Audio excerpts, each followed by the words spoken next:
Bonjour et bienvenue sur cette vidéo. Moi-même, l'ingénieur virtuose, va vous proposer chaque jour un problème, soit en physique, en chimie ou en mathématiques, et je vais le résoudre devant vous. Donc pour aujourd'hui, j'ai choisi un exercice de mécanique, donc de physique notamment, et je propose qu'on commence à lire euh, la donnée. Mais avant de commencer, j'aimerais bien vous inviter, si vous aimez ce genre de contenu, de liker cette vidéo, de commenter et peut-être de suivre ma chaîne. Et voilà, donc je commence par dire maintenant.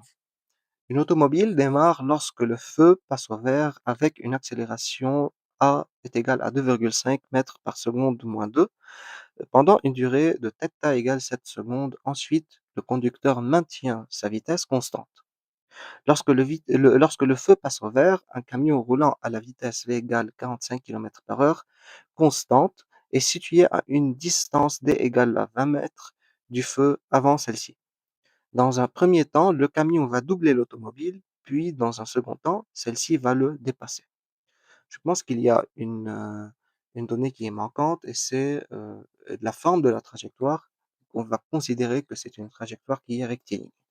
Donc tout d'abord, avant de commencer à résoudre ce problème, je propose de faire un petit schéma de ce qui se passe.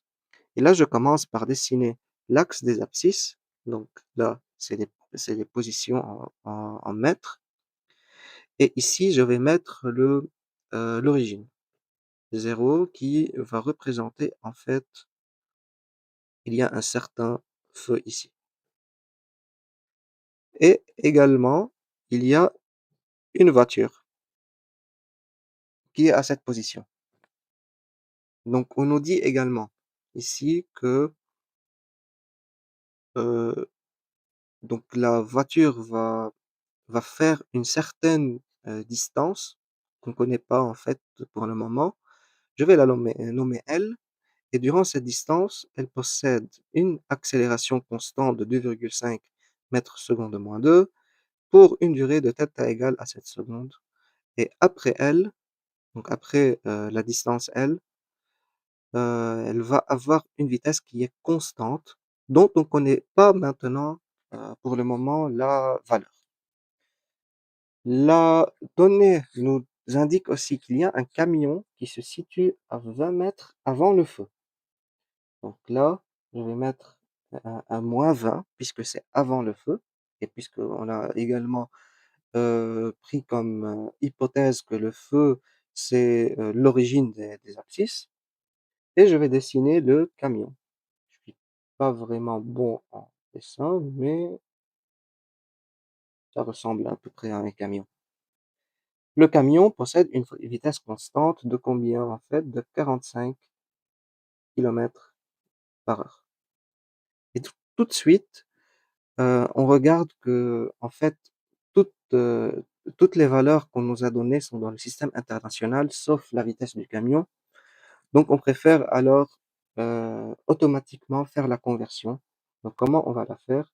Je dois diviser par 1000 pour obtenir mètre, multiplier par 1000 pour mètre et diviser par 3600 pour obtenir seconde. Et ça va me donner une valeur de 12,5 mètres par seconde. Voilà. Donc on commence par la première question, déterminer les lois horaires x1 de t et x2 de t de l'automobile et du camion respectivement.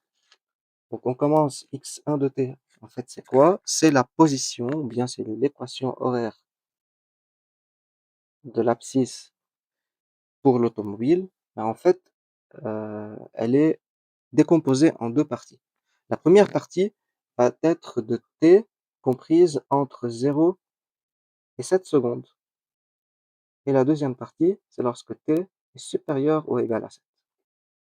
Si on regarde bien l'image que j'ai faite, l'image légendée, on va voir que dans cette partie, entre 0 et L, donc il y a ces 7 secondes, le mouvement possède une accélération constante. Et puisque c'est un mouvement rectiligne, alors c'est un mouvement rectiligne uniformément accéléré.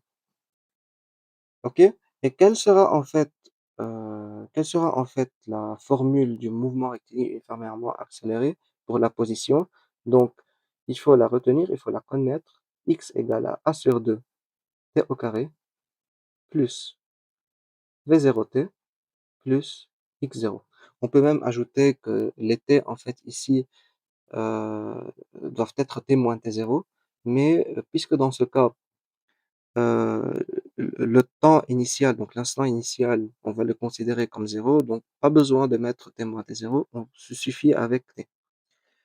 Analysons maintenant, les données. Qu'est-ce qu'on a? Donc concernant l'accélération, on l'a bien, c'est 2,5 m/s moins 2. Concernant la vitesse initiale V0 de l'automobile, on n'a pas une donnée, qui précise sa valeur, mais par contre, on a le mot démarre. Une automobile démarre. Lorsqu'il y a un démarrage, alors, soi-disant, la vitesse initiale est toujours nulle. OK? Donc là, c'est grâce au texte, on a pu déduire que la vitesse initiale est nulle et également, puisqu'on a dit que la position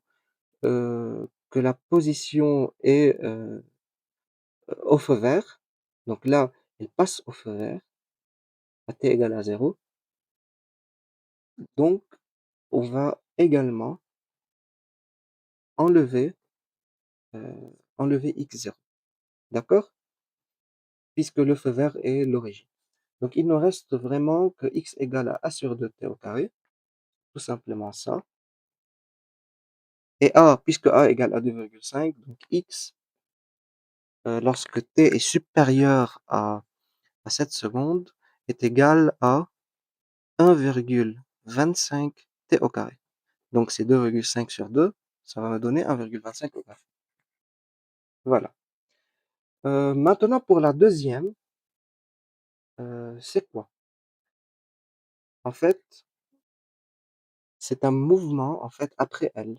Donc après la distance L ici, dans cette zone-là, puisque la vitesse est constante, donc on est dans un mouvement rectiligne uniforme, avec une vitesse constante.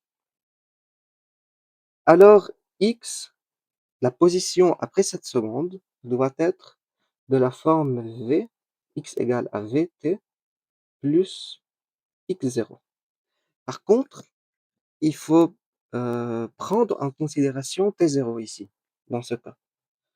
Donc je dois mettre t moins t0 pour t. Et vous allez me demander pourquoi.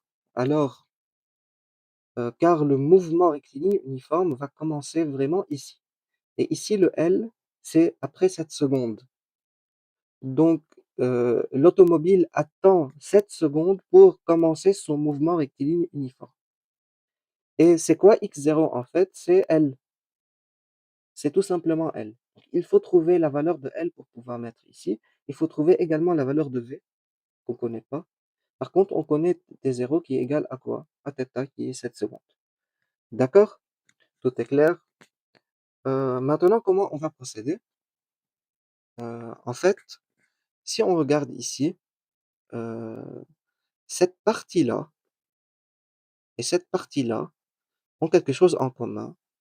T peut être égal à 7 secondes, dans les 2 cas. Alors je vais calculer la vitesse calculer la vitesse, dans le mouvement rectiligne uniformément accéléré et à 7 secondes, et celle-ci serait la vitesse maximale et également, l'automobile va continuer avec la vitesse, avec cette vitesse. Donc on va faire ceci. Comment on trouve la vitesse normalement dans un mouvement rectiligne uniformément accéléré? Ce n'est autre que AT plus V0. D'accord? Et bien sûr, puisque le mouvement rectiligne uniformément accéléré, commence à t égale à 0, donc on n'a pas besoin de mettre t moins t0. C'est quoi A ici? Donc je vais mettre de t. C'est quoi A? C'est tout simplement 2,5, oups, 2,5 t. Et c'est quoi V0? X1 c'est 0, puisqu'il y a un démarrage. Et voilà, maintenant je vais mettre donc je vais trouver V1, c'est 2,5 fois 7 et ça va me donner une valeur de 17,5 mètres par seconde. Donc c'est grâce à avec cette valeur qu'on va mettre ici. Maintenant, on a besoin de trouver L, qui est égal à X, on va dire X1 de 7. Donc on va mettre 1,25 fois 7 au carré et ça va me donner une valeur de 61,25 mètres. Voilà. J'ai maintenant toutes les données pour pouvoir trouver, la position du MRU. Maintenant, je vais mettre tout simplement les valeurs. Donc 17,5 T moins T0, T0, ce n'est autre que 7, plus X0, c'est 61,25. J'aimerais bien développer cette expression pour obtenir une forme plus jolie. Voilà, et enfin, ça va me donner 17,5T moins 61,25. D'accord? Donc, je vais retourner ici pour mettre 17,5T et moins 61,25 lorsque T est supérieur à X0. Et ça, c'est en fait la donnée ou l'expression de X1. Il faut faire attention, on travaille dans quel intervalle de temps. Maintenant, on veut trouver X2, donc c'est celle du camion. Pour le camion, X2, ce n'est qu'un mouvement rectiligne uniforme. Donc, mouvement rectiligne uniforme, partout, c'est VT plus X0.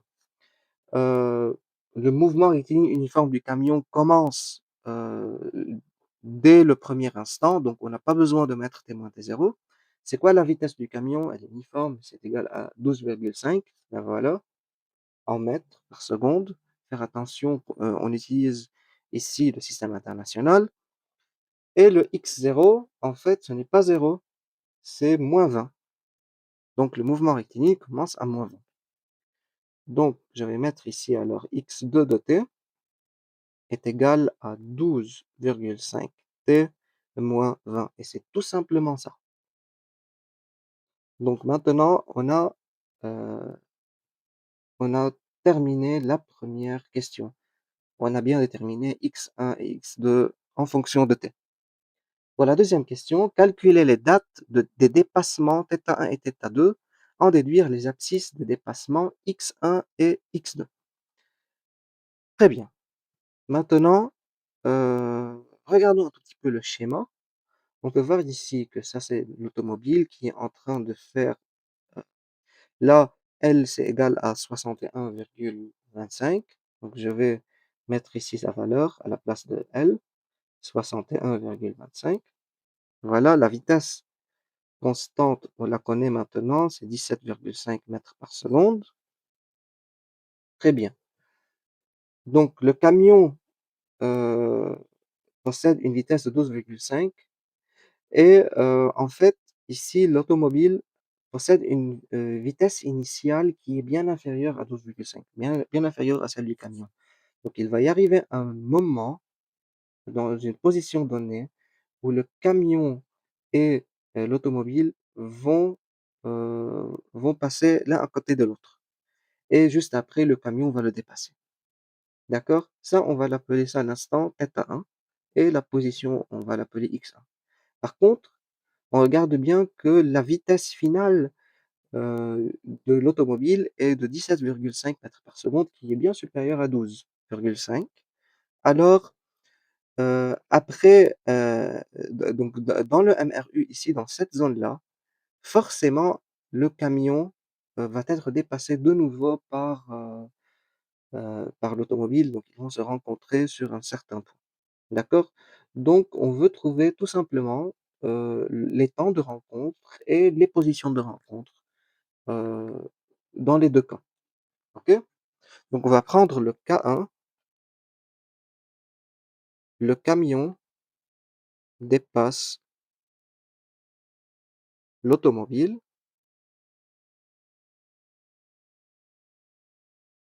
et là on va conjecturer que θ1 il est inférieur ou égal à 7 secondes. D'accord? Donc comment on va faire cela? Tout simplement, on va mettre x1 de t égale x2 de t. Et quel x1 on va choisir? Puisqu'on a 2 expressions, on va choisir la première parce qu'on a t inférieur à 7 secondes. Donc 1,25 t au carré est égal à, combien? 12,5 t moins 20. C'est une équation du second degré en t, donc je propose de mettre tous les termes à gauche et de trouver le discriminant. Plus 20 est égal à 0. Pour le discriminant delta, on a donc 12,5 au carré, moins 4 fois 1,25 fois 20, et ça va me donner une valeur de 56,25. Alors, on va avoir deux solutions. T1 est égal à moins b, donc 12,5, plus racine de delta, donc racine de 56,25 sur 2 fois 1,25, j'obtiens la valeur de 8 secondes. J'ai une deuxième valeur de T2 est égale à moins B également, moins racine de 56 sur 2 fois 1,25. Et là, j'obtiens la valeur de 2. Donc, il y a une des valeurs qui est inacceptable et c'est la première. Donc, euh, la valeur de 8 secondes est inacceptable car T1 supérieur à 7. Donc notre conjecture initiale était que θ1 est inférieur ou égal à 7. Or 8 est supérieur à 7. Donc la valeur de 2 secondes est acceptable. Et c'est elle qui est notre solution. Donc on va dire que θ1 est égal à 2 secondes. Ça, c'est la solution. θ1, en fait, je vous rappelle, c'est quoi? C'est le temps de rencontre de l'automobile avec le camion. Voilà. Maintenant, je vais trouver θ2. Donc, on va faire, en fait, θ2, c'est quoi? Le K2, donc, je vais retourner en rouge. Le K2, c'est l'automobile dépasse le camion. Voilà. Et là, bien sûr, on va conjecturer que θ2 va être supérieur ou égal à 7 secondes. Donc, également, je vais faire x1 de t est égal à x2 de t. Voilà. Par contre, quel x1 on va prendre? On va prendre celle-ci, ici. Donc celle de t supérieur à 7 secondes. Donc je vais écrire 17,5t, 17,5t moins 61,25 est égal à 12,5t moins 20. C'est une équation du premier degré en t, donc inconnue à gauche et connue à droite. Donc 17,5t moins 12,5t est égal à 61,25 moins 20. Donc j'obtiens 5t est égal à 41,25. Donc t, on peut remplacer t par θ2. θ2, en fait, c'est quoi? C'est 41,25 sur 5. Et ça va me donner une valeur de 8,25 secondes, qui est acceptable parce que 8,25 est supérieur à 7 secondes. Donc c'est une valeur qui est acceptable. Voilà. Il nous reste encore dans cette question de trouver les abscisses x1 et x2. Donc comment on va procéder? Pour x1, on va prendre x1 de θ1, donc c'est combien en fait? 1,25 fois 2 au carré. Pourquoi? Donc je suis en train de prendre cette expression ici et de mettre le temps ça. D'accord? Ça va me donner 1,25 fois 2 au carré, donc 1,25 fois 4, et ça va me donner 5 quoi mètres. On est ici en train de trouver une position. Également pour x2, qui est égal à x1 de θ2. Par contre, dans ce cas-là, on va utiliser 17,5 fois quoi? 2 ou de 8,25. On va bien sûr choisir le 8,25. Donc 8,25 moins 61,25. Et ça va me donner une position de 83,125 mètres. Voilà. Donc, dans cette question, on devait trouver θ1, on a trouvé également θ2, et on a trouvé x1, x2, les abscisses des déplacements. Voilà. Pour la question 3, qui est très simple en fait, il faut trouver les vitesses de l'automobile aux instants θ1 et θ2. Donc, on s'intéresse à la vitesse de l'automobile. Si on regarde bien dans la première phase, donc le mouvement rectiligne uniformément accéléré, j'ai déjà trouvé une forme de la vitesse qui est 2,5 t dans la question 1. Et je vais donc mettre donc v égale à 2,5 t, et à la place de t, je vais mettre 2 secondes. Donc, je vais mettre v1 est égal à v1 de θ1, qui est vraiment égal à v1 de 2. Donc 2,5 fois 2, qui est tout simplement 5 mètres par seconde. Par contre, là, le petit piège qu'il faut pas s'y jeter, il faut trouver la vitesse de l'automobile en θ2. En fait, c'est quoi? C'est pour t égale à 8,25 secondes. Or, la vitesse dans la deuxième phase, elle est toujours constante. Elle est égale à combien? À 17,5. Voilà. Il faut faire attention qu'elle est constante. Donc, quel que soit t supérieur ou égal à 7. Il faut faire attention à ceci. D'accord? Voilà, c'était tout simplement ça la troisième question. Maintenant, on va faire la quatrième question qui est aussi simple, directe. Il faut faire une représentation graphique des trajectoires de l'automobile suivant la vitesse et l'accélération. Donc, on va commencer par la vitesse. Je vais dessiner l'axe.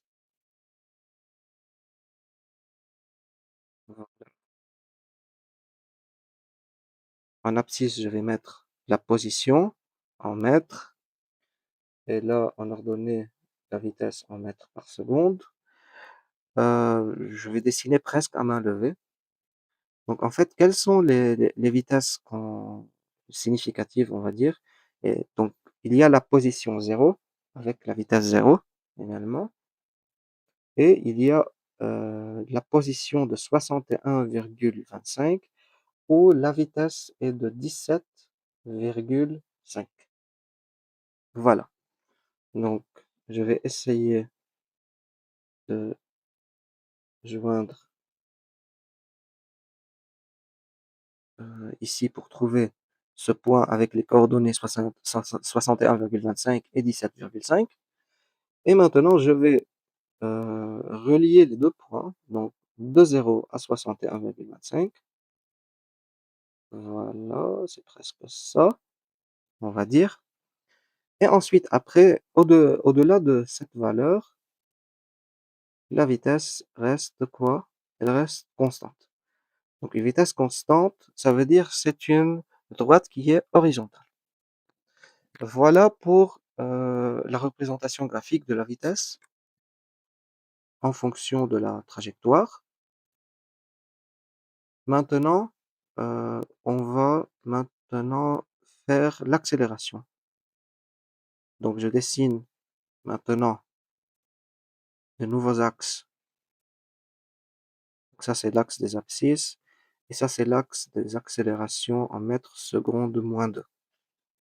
Donc, c'est quoi la valeur de l'accélération? C'est de 2,5. Donc, je vais mettre ici un 2,5 et également, je vais mettre l'abscisse significative de 61,25. Donc, tout d'abord, on a un mouvement rectiligne uniformément accéléré, donc l'accélération est constante. Donc, comment on dessine une accélération constante? Grâce à une ligne droite. Ensuite, après 61,25, qu'est-ce qui va se passer?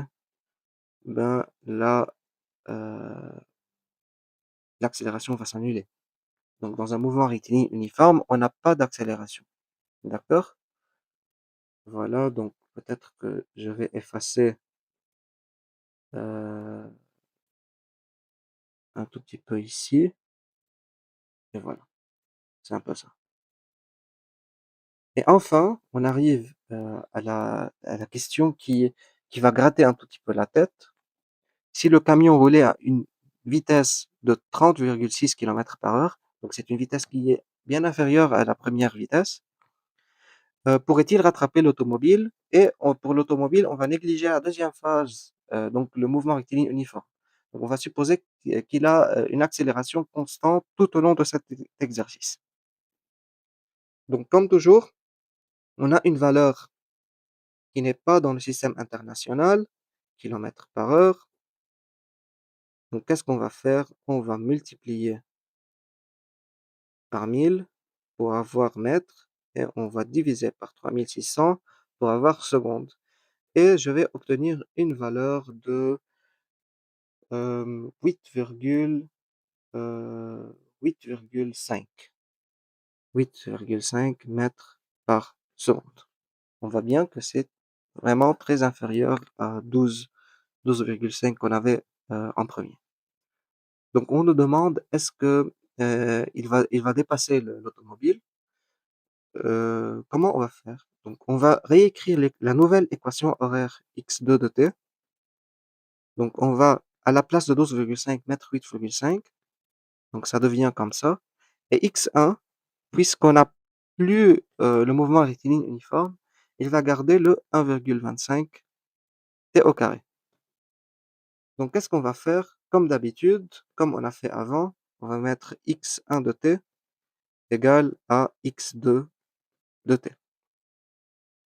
Donc 1,25 t au carré est égal à 8,5 t moins 20. C'est une équation du second degré en t, donc on va mettre tous les termes à gauche, comme d'habitude, et on va chercher le discriminant delta t. Donc delta t, c'est 8,5 au carré, moins 4 fois 1,25 fois 20, ça va nous donner une valeur, je suppose, c'est une valeur négative. Effectivement, c'est 27, moins 27,75. C'est une valeur négative. Alors, il n'y a pas de solution réelle. Et puisque le temps va être pas seulement une solution réelle, mais une solution positive, alors le camion ne va pas dépasser. Donc, il n'y a pas vraiment un temps où le camion va dépasser l'automobile. Donc, on peut ici dire, donc, le camion ne pourra pas dépasser l'automobile. Et voilà. Donc, pour la dernière question, sinon, calculer l'instant pour lequel la distance qui sépare le camion à l'automobile est minimale. en déduire cette distance. Donc en fait, c'est quoi cette distance? Toujours entre deux objets, la distance, c'est la différence des abscisses. Donc bien sûr, la différence des abscisses s'ils sont sur un même axe. D'accord? Donc je vais poser la fonction f de t telle que f de t est égal à x1 de t moins x2 de t en valeur absolue. Pourquoi la valeur absolue? Pour empêcher les signes négatifs. Voilà, donc je vais obtenir en fait 1,25 t au carré moins 8,5 t plus 20 en valeur absolue. Par contre, puisque le discriminant est négatif, donc cette parabole ici, cette fonction quadratique est toujours positive. Pourquoi? Parce que le a, ici le coefficient de t au carré est positif. Alors je peux ici, avec tête reposée, enlever la valeur absolue. Voilà. Maintenant, on va regarder très bien. On nous demande l'instant avec, avec la distance minimale. Lorsqu'il y a quelque chose de minimal, donc forcément, il faut faire une dérivée. Donc je propose de dériver en fonction de t, f, cette fonction. Donc la dérivée ici devient 2 fois 1,25 t moins 8,5. Donc ça va me donner, pardon, 2,5 t moins 8,5. Et pour un minimum, donc pour obtenir une valeur minimale, il faut que cette dérivée soit nulle. Donc c'est une équation très simple du premier degré. Donc t minimum, t min est égal à 8,5 sur 2,5 et ça va donner une valeur de 3,4 secondes. Et ça, c'est notre solution en fait. À t égale 3,4 secondes, la distance entre camion et automobile est minimale. Maintenant, pour trouver la distance, il faut alors trouver f de 3,4. Donc on remplace t par 3,4 dans f, moins 8,5 fois 3,4, plus 20, et enfin ça va donner une valeur de 5,55 mètres. Qu'est-ce que ça veut dire tout ça? En fait, avec cette nouvelle vitesse de 3, pardon, c'était combien en fait? De 8,5 en fait. Le camion ne va pas atteindre, ne va jamais réussir à atteindre l'automobile. Il va jamais le dépasser. Enfin, ils vont jamais se rencontrer. Par contre, le camion pourrait se rapprocher jusqu'à 5,55 mètres de l'automobile, et ce après 3,4 secondes. Après cela, puisque l'automobile va atteindre une vitesse bien plus supérieure à 8,5, donc forcément l'automobile va s'éloigner encore plus. Et voilà, la vidéo est terminée. Je remercie tous ceux qui sont restés jusqu'au bout. Je vous demande alors, si vous avez bien aimé cette vidéo, de lâcher un pouce en l'air et de me partager vos idées dans les commentaires. N'hésitez pas à me contacter aussi si vous avez d'autres propositions. Et bien sûr, de follower cette chaîne. Et je vous dis à très bientôt, à demain et merci beaucoup.